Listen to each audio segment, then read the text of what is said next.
आनंद टंडन जुड़े हैं, उनसे बात कर लेते हैं।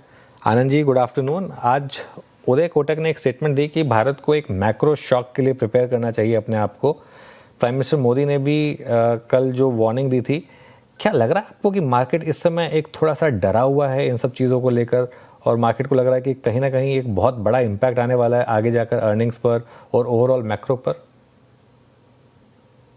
एक्चुअली मार्केट डरा हुआ नहीं लग रहा है मुझे, क्योंकि अगर डरा होता तो यहाँ से और नीचे गिरता। अगर अभी भी देखें, आपको कंसेंसस अर्निंग्स जो है वो यही इंडिकेट कर रहे हैं, संकेत यही है कि 15% ग्रोथ होगी अर्निंग्स में। मेरे हिसाब से ये सही नहीं है, इससे आधी हो जाए तो भी बहुत है, लेकिन अभी भी एनालिस्ट ने कम नहीं किया है। उसके हिसाब से अगर आप देखें तो मार्केट सस्ता लगता है, अगर आप थोड़ा कम करके देखेंगे तो मार्केट फिर से फुली वैल्यूड दिखता है। मेरा मानना यह है कि अभी भी मार्केट में, स्पेशली रिटेल में, यह समझ नहीं आया है कि मार्केट महंगा इसलिए है और इसके कारण कोई खरीद नहीं रहा है। एक चीज यह है कि अपॉर्चुनिटीज फिलहाल जो मार्केट में बाकी दुनिया में मिल रही हैं वो फॉरेन इन्वेस्टर्स को ज्यादा प्रभावित कर रही हैं, और दूसरा यह है कि हमारे यहाँ अर्निंग्स ग्रोथ है ही नहीं। अगर आपका 4% 5% की इंडेक्स लेवल पे अर्निंग ग्रोथ आ रही है, तो उसमें क्या आपको एक्साइटमेंट दिख रहा है जिसके कारण आप 55-60 पी पे कंपनी चला रहे हैं? आप हमको 2 कंपनियां दिखा दीजिए इंडेक्स में जिनका प्राइस टू अर्निंग्स ग्रोथ जो है वो 2 टाइम्स है, जो कि मतलब ओवर वैल्यूड है, लेकिन फिर भी आपको 2 टाइम भी नहीं मिलेगी, मुश्किल से मिलेगी। तो मार्केट में अभी भी गुंजाइश है नीचे आने की। माइक्रो शॉक डेफिनेटली आएगा। आपको थोड़ा क्या कहते हैं, ऑलरेडी करेंसी पे प्रॉब्लम दिख ही रहा है, और मेरे हिसाब से आपको ब्याज की दरें भी उठानी ही पड़ेगी, पर हालांकि ज्यादातर प्रॉब्लम जो है वो डिमांड का नहीं, सप्लाई की तरफ से है।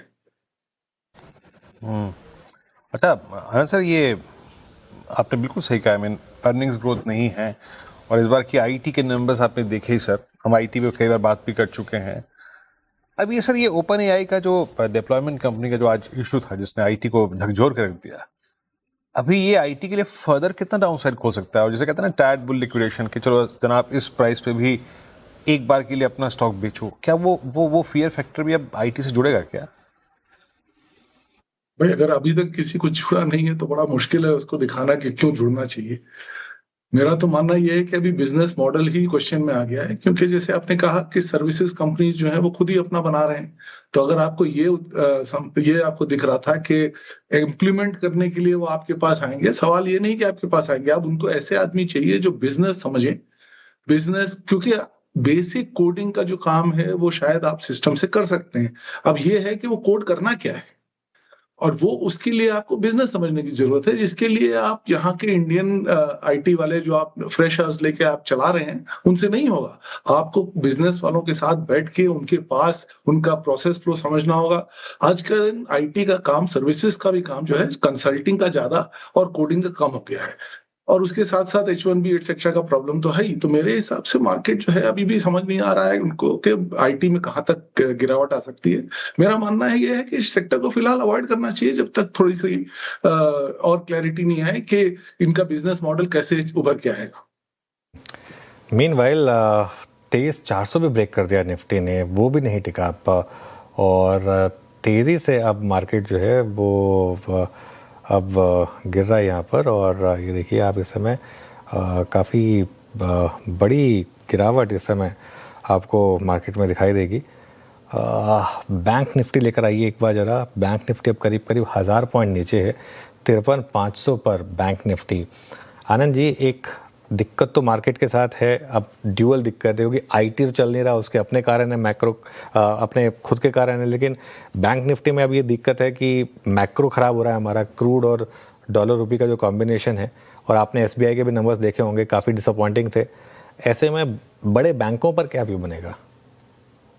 देखिए, पोर्टफोलियो के हिसाब से आपको बैंक में रहना जरूरी है। बैंक में इसलिए शायद गिरावट आ रही है क्योंकि अगर एफआईआईज बेच रहे हैं तो ऑब्वियसली उनके पास बैंक बहुत ज्यादा थे, तो उनको वहीं से शुरू करना पड़ेगा। लेकिन अगर आप देखें, अगर इकोनॉमी के हिसाब से देखें, तो अभी भी मार्केट कैप का 1/3 33 to 40% फाइनेंशियल ही है। तो ऐसा है तो है नहीं, पोर्टफोलियो के लिहाज से आप उस बैंक में से निकल सकते हैं।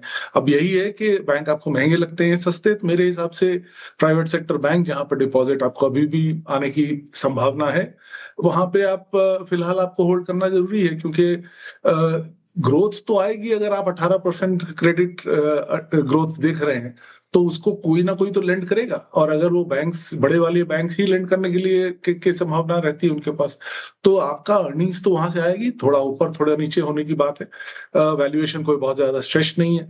तो मुझे नहीं लगता कि इस वक्त बैंकिंग में कम से कम डायरेक्टली पैनिक करने की जरूरत है। बैंकिंग में बहुत पैनिक करने की जरूरत नहीं है।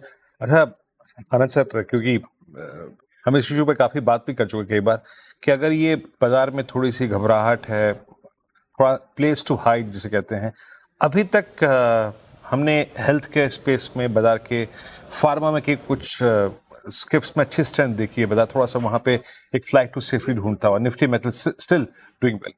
यहाँ पे क्या नजर आ रहा है आपको? हाइडिंग प्लेस इन फार्मा और मेटल्स, ये क्या एक एप्रोप्रिएट प्लेस है इस वक्त? देखिए, 2 ही 3 सेक्टर चल रहे हैं फिलहाल। एक तो कमोडिटीज है, भले वो हार्ड हो या सॉफ्ट हो, तो कमोडिटीज में आप रह सकते हैं। अब वो अलग बात है, मैं वैल्यूएशन की बात नहीं कर रहा हूँ। मेरे हिसाब से जितने सेक्टर्स आपको इंडिया में खरीदने लायक लगते हैं वो सब इतने महंगे हैं कि आपको नहीं खरीदना चाहिए।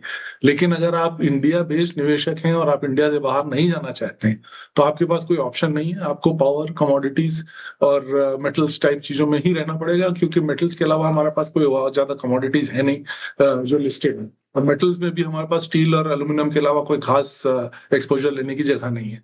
तो ये आपको ऑटोमेटिकली बनाना पड़ेगा। और बाकी जहां तक रहा फार्मा की बात, फार्मा में आई थिंक अपॉर्चुनिटी सेट फिर से बढ़ रही है। काफी सारे मॉलिक्यूल फिर से ऑफ पेटेंट जा रहे हैं। तो इसलिए स्पेशली वो जो एपीआई और सीडीएमओ टाइप कंपनीज हैं उसमें ग्रोथ आने की पूरी संभावना है और आ भी रही है। अब अलग बात है कि वैल्यूएशन मेरे हिसाब से ज्यादातर कंपनीज की थोड़ी सी स्ट्रेच लग रही है, लेकिन उसके बावजूद क्योंकि वहां पे ग्रोथ है और ऐसा कोई मुश्किल है काम उसको कोई रिप्लेस करना, तो उस तरह का पोर्टफोलियो कंस्ट्रक्शन में डेफिनेटली डिफेंसिव पोर्टफोलियो तो बना रहे। ओके। और इस समय कहाँ कहाँ आपकी नज़र होगी आनंद जी इस समय, क्योंकि मार्केट अब क्योंकि करेक्ट हो चुका है काफ़ी हद तक, भले ही आप कह रहे हैं कि शायद और करेक्ट होना चाहिए था, लेकिन कोई थीम जहां पर आप इस समय इन्वेस्ट कर रहे हैं लेवल्स पर? कि जैसे मैंने कहा, इंडिया में तो आप फिलहाल डिफेंसिव पोर्टफोलियो ही बना के चल सकते हैं। जहां पे ग्रोथ है वो सभी को पता है, power, defence, commodities, to some extent pharma. Valuations मुझे बैंकिंग में ठीक ठाक लगती है। तो मोरलेस आपका पोर्टफोलियो कंस्ट्रक्ट यही हो गया है। बाकी ऐसे कोई खास क्षेत्र नहीं है। आपको इक्का दुक्का आपसे कंपनी मिल जाएंगी जहां पे एफएमसीजी या कंज्यूमर स्पेस में डायरेक्टली कुछ ग्रोथ आ सकती है। लेकिन मेरे हिसाब से कंज्यूमर में थोड़ा सा अभी भी ध्यान रखना चाहिए, क्योंकि हायर एंड कंज्यूमर ग्रोथ में मेरे हिसाब से थोड़ा सा प्रेशर आ सकता है और इसके कारण शायद एफएमसीजी बेटर प्लेस हो। हालांकि वहां पर ऑलरेडी ज्यादातर कंपनियां जो है वो सिंगल डिजिट ग्रोथ ही दिखाएंगी। तो आपका 10-12% बहुत ज्यादा हो गया, तो अगर इन्फ्लेशन बढ़ गया तो आपको 12%, नहीं तो आपको वही सिंगल डिजिट ग्रोथ मिलती रहेगी और उसका वैल्यूएशन थोड़ा सा स्टिफ है। तो उसमें आपको टैक्टिकली देखना है, जहां पर दाम ज्यादा गिर चुके हैं आप उनको ले सकते हैं, क्योंकि ये ना तो भागने वाली है कंपनी और इनके एटलीस्ट आरओई काफी हाई रहते हैं, तो इसलिए प्राइस टू बुक मल्टीपल भी आप उनको सस्टेन कर सकते हैं। ओके, चलिए आनंद साहब, बहुत बहुत शुक्रिया आप इस कार्यक्रम में शामिल हुए और सभी सेक्टर्स पर अपना मत रखा आपने। बहुत बहुत शुक्रिया।